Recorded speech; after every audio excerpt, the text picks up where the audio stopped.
Ko'pchilik mendan o'quv kurslaringiz bormi deb so'rashadi. Mana shu videoda shu savolga to'liq javob bermoqchiman. Ayniqsa, agar siz qandolatchilikka qiziqadigan bo'lsangiz. Biz shirinlik san'ati deb nomlangan onlayn kurs ishlab chiqqanmiz. Bu kurs qandolatchilikka endi birinchi qadamlarni qo'yayotgan odamlarga ham, bu sohada tajribasi bor odamlarga ham to'g'ri keladi.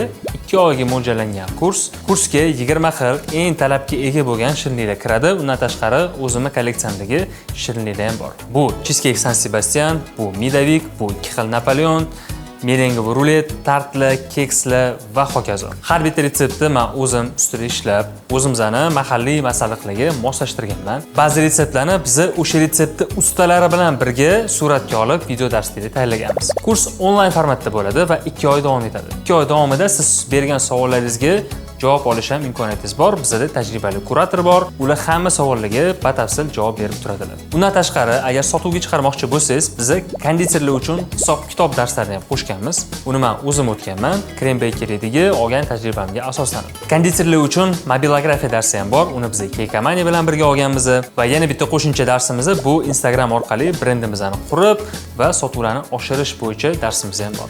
Shirinlik san'ati kursimizning birinchi potokida 200 dan oshiq odamlar o'qib chiqdi. Juda zo'r natijalar ko'rsatishyapti. Ikkinchi potokimizga hozir qabullar ochganmiz. Har bitta darslar juda ham tushunarli va batafsil qilib olingan, aniq ketma-ketlikda kanalga joylab chiqilgan. Bizning maqsadimiz qandolatchilikka birinchi qadam qo'yayotgan odamlarga to'g'ri qo'llanma berish, yaxshi retseptlar, yaxshi sotuv texnikalarini o'rgatish va suratga olishni ham o'rgatish. Agar sizda qiziqish uyg'ongan bo'lsa, profil shapkasidagi havola orqali ro'yxatdan o'ting va kursda ko'rishguncha.